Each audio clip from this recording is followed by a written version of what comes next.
नारायण नमस्कृत्य नरं चैव नरोत्तमं देवीं सरस्वतीं व्यासं ततो जयमुदीरयेत् मूकं करोति वाचालं पङ्गुं लङ्घयते गिरिं यत्कृपातमहं वन्दे परमानन्दमाधवं निगमं कल्पोत्तरगलितं फलं सुखमुखादमृतद्रवसंयुतं पिबत भागवतं रसमाणो मुहुरः रसिका भुवि भावुकाः कस्तूरितिलकं ललाटपटले वक्षस्थले कौस्तुभं नासाग्रे परमौक्तिकं करतले वेणुकरे कङ्कणं सर्वाङ्गे हरिचन्दनं सुललितं कण्ठे च मुक्तावळी गोपस्त्री परिवेष्टित विजयते श्रीगोपालचूडामणि जगदानन्दकन्दाय प्रणन्तार्ति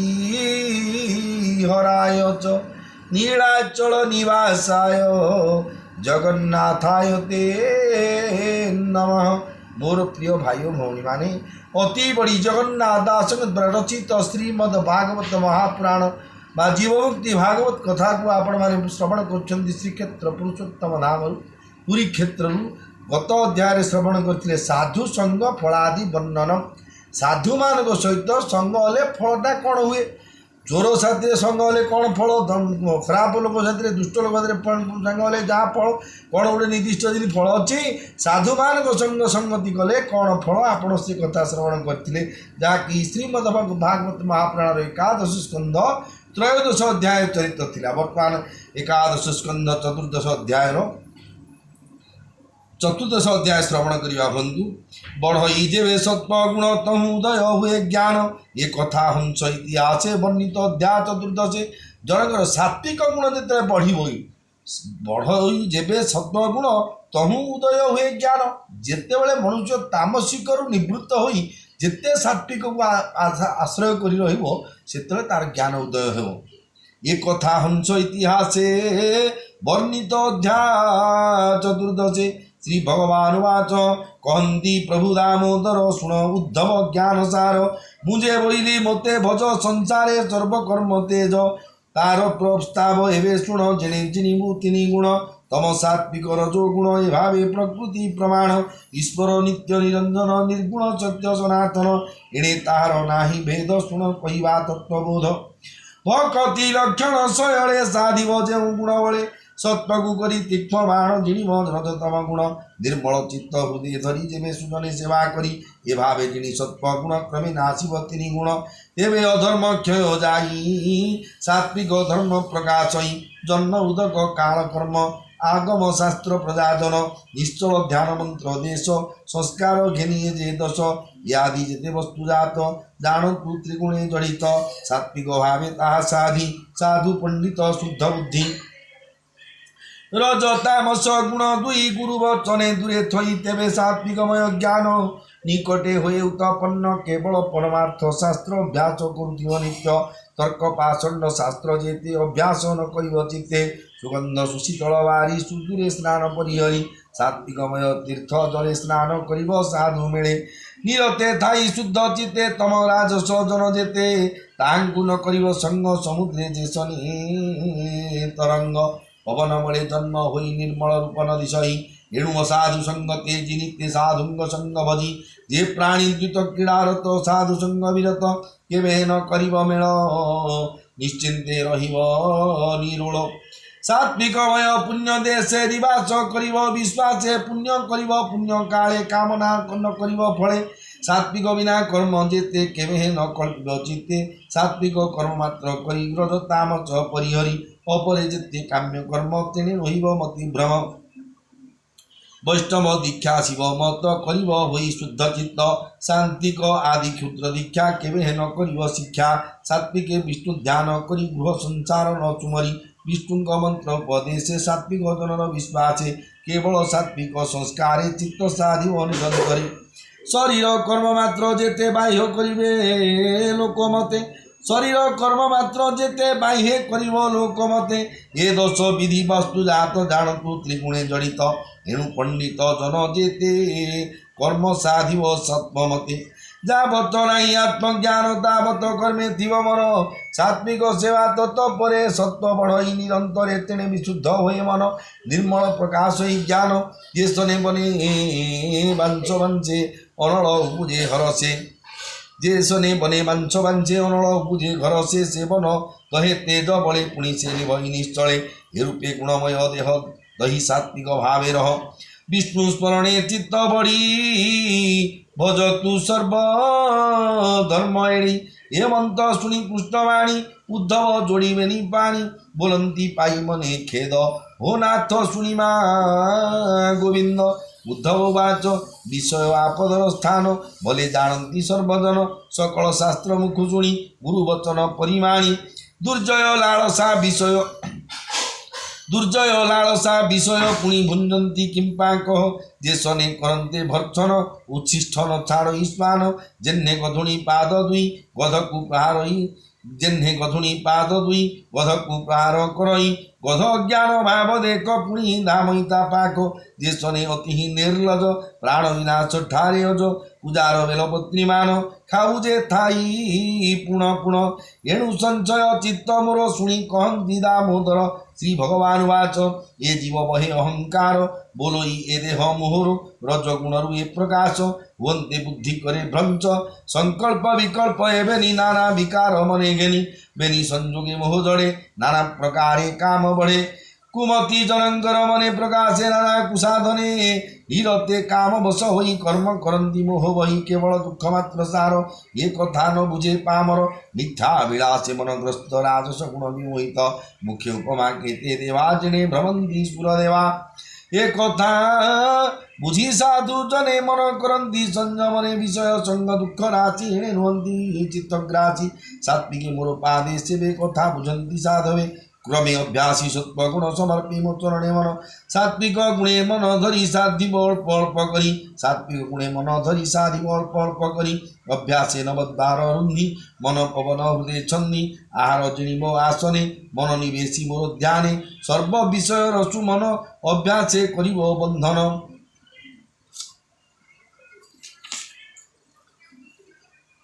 आनंद रज्जु देई गले बांधिब मुपाद कमले पूर्वे जोग अभ्यासने मुहि कहली शिष्य गणेश सनक आदि चारि जन विशेष ब्रह्मांड नंदन से मोर तहु शुणी ଏହା परम जोगरे से नेहा ये मनते कृष्ण वाक्य शुणी उद्धव बोले मने गुणी उद्धव वाच भोनाथ प्रभु भगवान एणे संशय मोर मन केवल काले केउठावे ब्रह्मार पुत्रंग प्रस्तावे कि रूपे धरी कुशलीर जोग कहलु दामोदर तोहर दया देवे मते से जोग कह मोग्रते हेमंत उद्धव वचन शुणी कहती भगवान श्री भगवान वाच शुण उद्धव साधु धीर से चारि ब्रह्मांग कुमार ब्रह्मांग पादे हस्त दे जोग पुछिले चारि भाई बोले शुण वेदवर दुस्तर भव सागर प्राणी अच्छी एथे मज्जी विष्णु माया कु सत्य बुझी स्थावर आदि जंतु एते ये माया करिवे केमंते प्राणी मन माया संगे नाना प्रपंच संचे रंगे प्राणी मन माया संगे नाना प्रपंच संचे रंगे लालसा विषय गोचरे चित्त निवेशी निरंतरे एणु विषय चित्त मध्य प्रवेश करे अनुवादे अन्योन्य संगे चित्त जड़े केवे हे संगता न छाड़े से संग तुटई केमंते कह प्रसन्ने तात मते किरूपे तारण उपाये भूतात पुच्छु तो पाए पुत्र वाक्य शुणी करने विधाता वेद अनुमाने चिंती न पारी दुख मने बसिला निश्चल आसने समाधि करी चित्ते मते संशय जानिबा निमंते ब्रह्मांग ध्यान बले मुहि मिली हंस रूप हुई ब्रह्मांग देखा देली तही तक्षणे मोर रूप चाहि बेगे ब्रह्मांग पुत्र गणे न मिले मोहर चरणे तक्षणे करी अवधाने मते बुझिले विद्यमाने हो हंस काहि तोर ग्राम के तुम्भे किवा तुम्ह नाम किवा कारणे किवा अर्थे थे मिलिल शून्य पथे निश्चय जानिबा अर्थे मते पुछिले ब्रह्माचारी पुत्रे ताहेंग प्रश्न मुहि शुणी जहा कहली परिमाणी शुण कहबी तोर आगे आत्मा प्रसन्न अनुरागे वस्तु विचारे आत्मा एक जेबे नुहई अनेक तुमर प्रश्न ही प्रस्तावे केमंते घटिब ए भावे काकू आश्रय करिन उत्तर देवी विप्रगण सर्व शरीर पंचभूते रचित ए माया जगते सकल देह एक धर्म सकल देह एक ब्रह्म के बोली पचारिल मते ये प्रश्न घटिब केमंते हृदय जहा परिमाणी जे किछि शुणी मुखे भणी इंद्रिय गोचर मन बुद्धि जे भोग विषय प्रसिद्धि ए सर्व अटई मुहि बा ए सर्व अटई मुहि तो मो बिनु किछि नुहे सत्य मु सर्व विषय गोचर मु तो आत्मा नुहे पर जीव स्वरूपे सर्वदेहे मुथाई सकल विषय विषय रसे चित्त पशे एणु इंद्रिय रसे रसे ये देह मात्र चित्र गति विषय वासना सम्भूति ये देह मात्र विचित्र गति विषय वासना सम्भूति दुर्जय विषय वासना ये ताहा खंडी पारे किना विषय सेवने निरते चित्त मज्जयी दृढ़व्रते विषय ध्याने चित्त जड़े त्रिगुण माया नित्य बढ़े गुण एणु ए मोहर चरणे आश्रय करई दास पणे से प्राणी बेनी परिहरे विषय वासना न स्मरे जाग्रत स्वप्न सुषुप्ति गुण तिनि बुद्धिवृत्ति सर्व शरीरे साक्षी रूपे जीव बसई प्रत्यक्षे सर्व शरीरे साक्षी रूपे जीव बसई प्रत्यक्षे अनादि विद्यारे बंदी कर्म वासना बड़े छंदी सत्पादि हेतु तिनि गुण ए माया देहर कारण एवं तो जानी से देवे त्रिगुण बाहर से तेवे एणु निर्गुण आत्मा करे सकल जन्म पाप हरे मोर चरणे चित्त बड़े निवेशी समाधि निश्चले सहज चित्त दृढ़ करे विषय रसन सुमरे व्यर्थ अहंकारे मन जीवर संसार बंधन माया संसार घोर बने ये जीव भ्रमेय कारण एणु पंडित साधु जन मोदे देह एणु पंडित साधु जन मोदे देहि बुद्धि मन संसार चिंता दूर करे चित्ते मो चरण सुमरे जावत नाना भ्रम चित्ते ए जीव बहई निरते तावत घोर दुख मने तावत घोर दुखे मन जानी न जाने मूढ़ जन ज्ञान ज्ञान मार्ग दुई स्वप्न दृष्टान्ते कही वही जे सने स्वप्ने नाना अर्थ निद्रा मणे ता सत्य से बड़ी निद्रा अवसाने सकल मिथ्या करी मणे से रूपे देह धर्म जेते वर्ण आश्रम अनुमते कर्मे स्वर्ग आदि फल पाई ये सर्व सत्य नुहे कहीं जे प्राणी स्थूल देह गते इंद्रिय भोगे नानामते करई अनुक्षणे प्राति करई अनुक्षणे प्रीति जाग्रते स्वप्ने ता भुंजन्ति आत्मा संबंध नाही तेणे ये सर्व उपाधि त्रिगुणे ये मंत अनुमानी चित्ते सहज सुख दुख पथे तेजिण हरस विषाद संसार वासना प्रमाद धर्म धर्म कुट बुद्धि ए मान काटिव सुबुद्धि साधुंक मुखामृत वाणी ज्ञान खड़ग करे घेनी गुरु वचन अनुरागे चित्त बणिमा की काट बेगे मनु संचय बेगे तेज केवल मुरुपादे भज मन बिना विलास ए जगत गगने बिजुली जेवंत अति चंचल अति लोभो अति चंचल अति लूढ़ जैसने प्रकाशे अनल एक बहु ज्ञान हुई प्रकाशे बहु रूप प्राय अनित्य संसार गहन ये मंत चित्ते अनुमान तुम भेदे बोलो सर्वदेह ये भेद दृष्टि सर्वठाए ये दृष्टि निवर्तई देवे आत्मा प्रकाश हुए तेवे आत्मार सुख पूर्ण करे अनंत वासना रुतरे सकल चेष्टा परिहरे आनंद सागरे विहरे भक्ति रस मते लीन जगते सिद्ध योगी जन केवल निज देह चिंती केवल निज देह चिंती अच्छी कि नाही न जानती मद्य बजन्य मद्य खाई सत सत न जानई केवल सुख मद्य पानी आनंदे घृमित लोचने अच्छी कि नाही निज देही उभय मत न जानई ज्ञानी मंत्र से रसे सुख समुद्रे नित्य भासे अदृष्ट अवशये शरीर जावत कर्मर व्यवहार ए भाव देखी सिद्ध जने आदर न करती मने स्वप्न अनुभव मत मण ज्ञानी योगी चित्त सुण हे सनकादि जन तुम्भे दे ब्रह्मांग नंदन परम सांख्य जोग मार्ग भावे कहली तुम्भ आग सर्व आश्रय जेणु मुहि यज्ञ सकल हवि खाई एणु मु सर्वयज्ञपति मु सांख्य रत सत्य गति एणु मु सर्वयज्ञपति मु सांख्य ऋत सत्य कीर्ति ये धर्म प्रकाश कारणे मिली तुम्भ सन्निधाने